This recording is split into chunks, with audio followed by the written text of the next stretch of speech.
दोस्तों, आज के इस एक्सप्लेनर में हम सीधे मुद्दे पर आते हैं और एक एग्रीकल्चर ग्रेजुएट की पूरी यात्रा का मैप तैयार करते हैं। आज की इस चर्चा में हम यूपीएसएससी एजीटीए यानी एग्रीकल्चरल टेक्निकल असिस्टेंट की पूरी ए टू जेड डिटेल डिकोड करने वाले हैं। मतलब आपकी ज्वाइनिंग के पहले दिन से लेकर रिटायरमेंट तक का पूरा रोड मैप। ये एक ऐसा सफर है जो किसी भी कृषि स्नातक के लिए गेम चेंजर साबित हो सकता है। तो चलिए बिना देर किए पूरे फैक्ट्स और आंकड़ों के साथ इस करियर पाथ को समझते हैं। अक्सर कैंडिडेट्स के मन में ये सवाल आता है कि यार एग्रीकल्चर में ग्रेजुएशन तो कर ली, पर अब आगे क्या? आखिर एजीटीए को इतना बेहतरीन और सुरक्षित मौका क्यों माना जाता है? देखिए, बात सिर्फ एक सरकारी नौकरी पाने भर की नहीं है। इसके साथ जो शानदार पावर, लोगों का सम्मान और लाइफ टाइम वाली स्टेबिलिटी मिलती है ना, वो इसे एकदम खास बना देती है। अगर आप इसे केवल एक 9 से 5 वाली बोरिंग डेस्क जॉब समझ रहे हैं, तो ये बहुत बड़ी भूल होगी। एक ऐसा करियर है जो समाज में आपको एक अलग रुतबा देता है। ग्राउंड लेवल पर अगर बात करें तो इस रोल में ब्लॉक या न्याय पंचायत स्तर की असली अथॉरिटी आपके हाथ में होती है। आपका मुख्य काम सरकारी कृषि योजनाओं को लागू करना, पीएम किसान ई-केवाईसी वेरिफिकेशन और सही बीज बांटना है। लेकिन पता है सबसे शानदार बात क्या है? आपको एक क्रॉप डॉक्टर यानी फसल चिकित्सक की तरह काम करना होता है, जो किसानों को तकनीकी सलाह देता है। और हाँ, सॉइल हेल्थ कार्ड बनाना या डिजिटल सर्वे करने जैसे जो अतिरिक्त काम होते हैं ना, सरकार उनके लिए अलग से प्रति यूनिट पेमेंट करती है।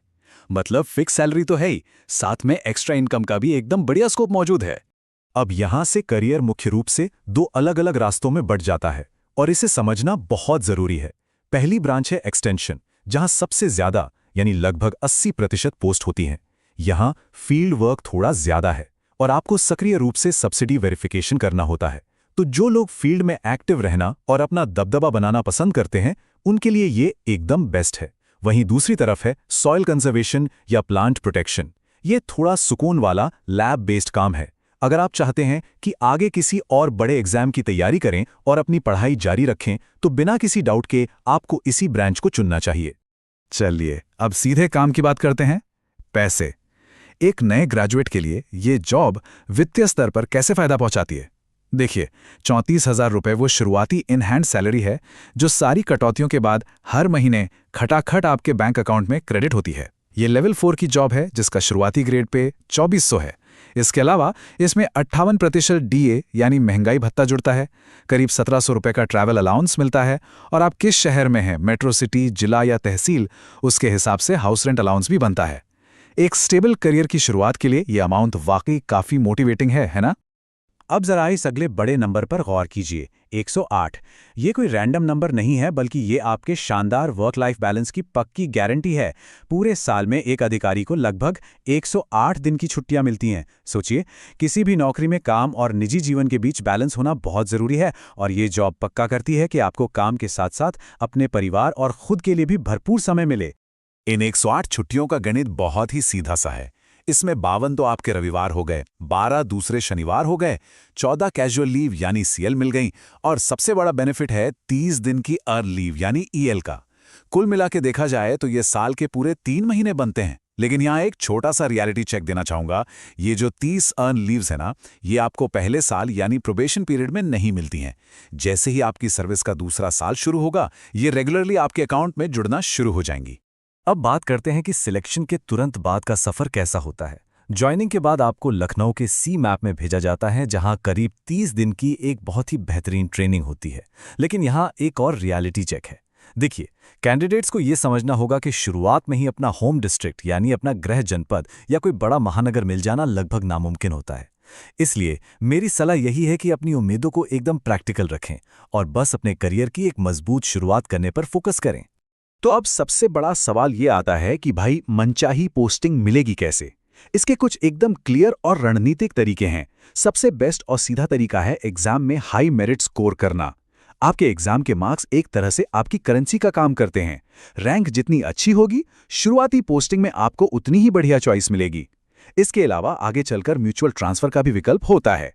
और हाँ, कुछ विशेष मामलों में, जैसे अगर आपके जीवन साथी सरकारी नौकरी में है या दिव्यांग उम्मीदवारों के केस में, सरकार पोस्टिंग में हमेशा प्रेफरेंस देती है। चलिए अब शॉर्ट टर्म की बातों से बाहर निकलते हैं और आपके लॉन्ग टर्म करियर ग्राफ को देखते हैं। यहाँ प्रमोशन का ट्रैक ना बहुत ही शानदार है। ये सच में सफलता की एक ऊंची सीढ़ी चढ़ने जैसा है। एजीटीए के रूप में शुरुआत करने के 5 से 8 साल के अंदर ही प्रमोशन होकर आप एडीओ बन जाते हैं। उसके बाद अगला बड़ा स्टेप है एसटीए, जो सीधे सीधे एक पीसीएस लेवल की पोस्ट है। इसके बाद एसडीओ, जो लेवल 9 की एक बहुत बड़ी भूमिका है, और आखिर में डिस्ट्रिक्ट एग्रीकल्चरल ऑफिसर यानी डीएओ की शानदार पोस्ट आती है। सोचिए, रिटायरमेंट तक इस तरह के एक पावरफुल राजपत्रित अधिकारी यानी गैजेटेड ऑफिसर के पद पर पहुंचना अपने आप में एक जबरदस्त अचीवमेंट है। लेकिन दोस्तों, इस शानदार भविष्य तक पहुंचने के लिए जो सबसे पहला बैरियर आपको पार करना है वो है परीक्षा का कट ऑफ। अभी तक के ट्रेंड्स और एनालिसिस के हिसाब से अनारक्षित वर्ग के लिए ये 45 से 50 मार्क्स के बीच और ओबीसी के लिए 43 से 47 के बीच रहने की उम्मीद है। बाकी श्रेणियों के कट ऑफ भी लगभग इसी अनुपात में है। तो जो भी कैंडिडेट्स इन टारगेट्स को हिट कर रहे हैं, उन्हें पूरी तरह कॉन्फिडेंट हो जाना चाहिए कि वे बिल्कुल सही ट्रैक पर आगे बढ़ रहे हैं।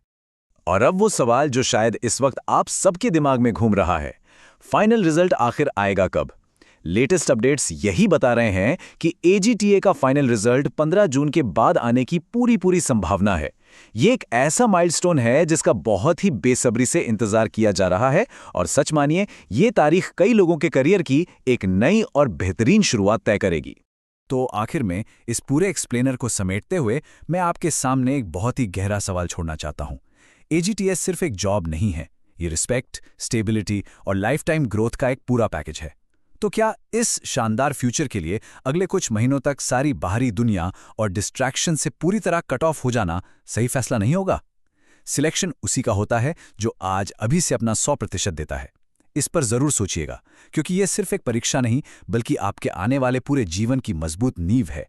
इसी विचार के साथ आज के इस एक्सप्लेनर को यहीं रोकते हैं। मिलते हैं अगली चर्चा में।